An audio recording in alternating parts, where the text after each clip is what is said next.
All right, good evening, everyone. Thank you so much for joining us for tonight's theater workshop with Paula Hamilton Smith. My name is Lauren Glinton, and I am a member of the team here at Equality Bahamas.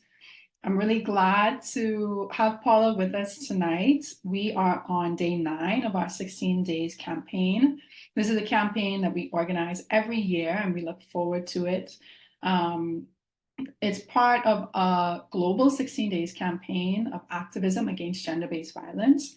The campaign runs from November 25th to December 10th. So we still have quite a few events lined up for the rest of this week leading up to the 10th. We have a virtual session tomorrow called Managing Disasters with Barry Griffin. So please join us on Zoom for a conversation about disaster preparedness.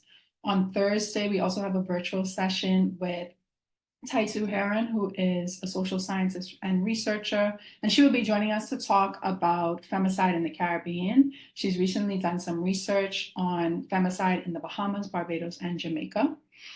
So we are definitely looking forward to that conversation. Femicide has been a part of our focus for the Global 16 Days campaign for the last few years.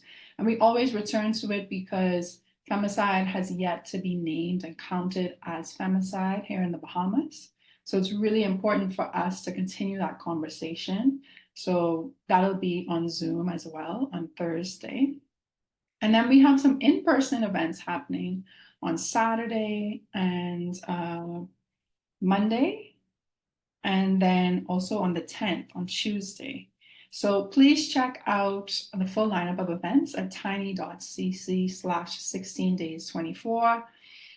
Meet the team in person, get to make a rage book. We also have a writing workshop happening. So these are really creative sessions coming up, and we hope you'll take advantage of them. And of course, we're kicking off the creative session tonight with Paula.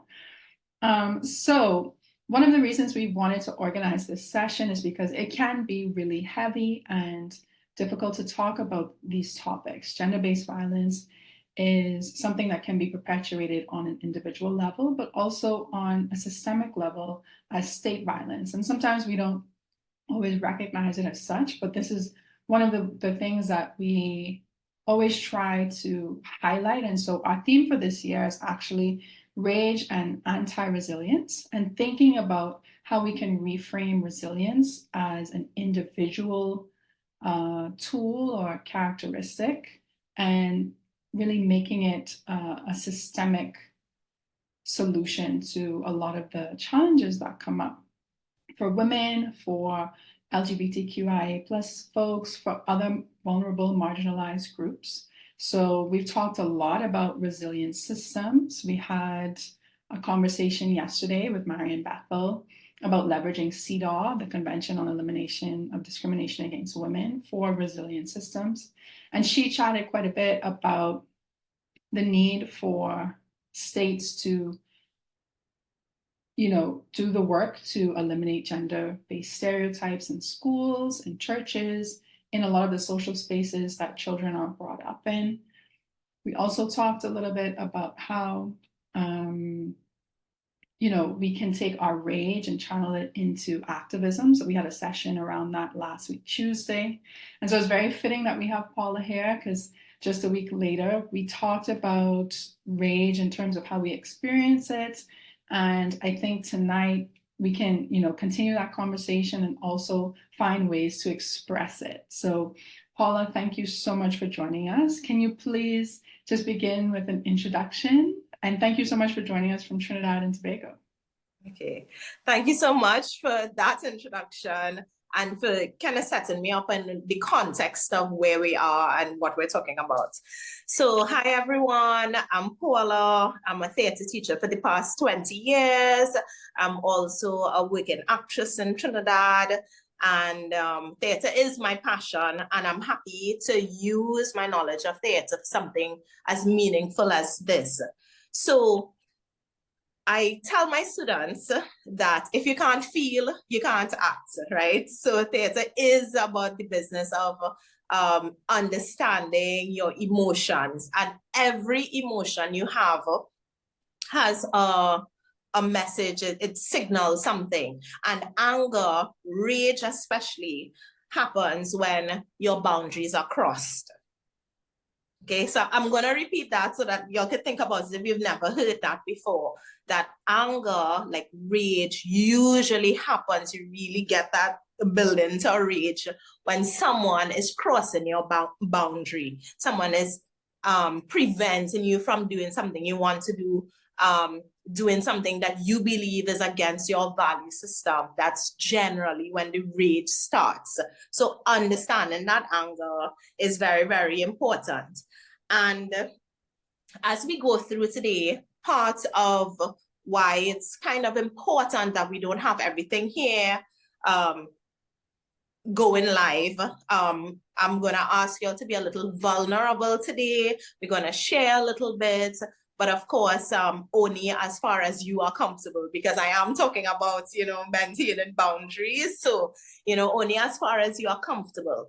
So, as an actor, one of the techniques we use is called sense memory. So it's actually based on a Stanislavski method, where for us to be able to channel rage on stage, sometimes we draw on something that has happened. So I just want to take us through a little warm up before we kind of go into introducing ourselves and the first set of activities, where we kind of just deal with sense memories, and to kind of help you with the fact that even though we are going to be talking about rage, I still want us to maintain a little distance from the things that are upsetting us, because I don't want us to kind of get trapped in psychological time. So even though we are thinking about something, right now we are all safe and okay, and in this Zoom meeting, I'm hoping everyone is, home, somewhere comfortable, etc. Right? So, is it possible for me to get some cameras on? Is actually, let me not ask that until we come off the live stream, right? So first thing I want to invite you to do is, if you can just take your hands from a relaxed position and just kind of tense them first, like this, and then relax. So, even tensing your hands is a mannerism that happens when you're enraged. So you want to deal with the fact that, this is one of the things that we feel, and you're allowed to feel, you're allowed to get this tense, and then relax, let it go. Okay, so just do it one more time, tense your hands, and then let it go, right? Another thing associated with rage in terms of your physicality would be your breathing, something that happens when you're annoyed. And again, this is me starting you along the fact that we're allowed to feel this. You are allowed to rage, right? But we can find ways to do it, to speak about it, and absolutely not suppress it, right? So we just want to try some exhalations through your nose. So you're just doing, right? So 3 of that. Okay, so you can try it one more time. Right, so sometimes you get that when something is really upsetting you, you get those sharp exhalations, and it's okay. It's okay to feel like this, right? One more time, 3 exhalations through your nose. All right, cool. So, we can process and let these emotions through our bodies. So I think this is the point where I'm inviting the people on live to join us on the Zoom, right? Yeah. As we go into personal introductions and activities. We are going to end the live stream now, so please come and join us on Zoom. Okay. Thank you very much, Paula.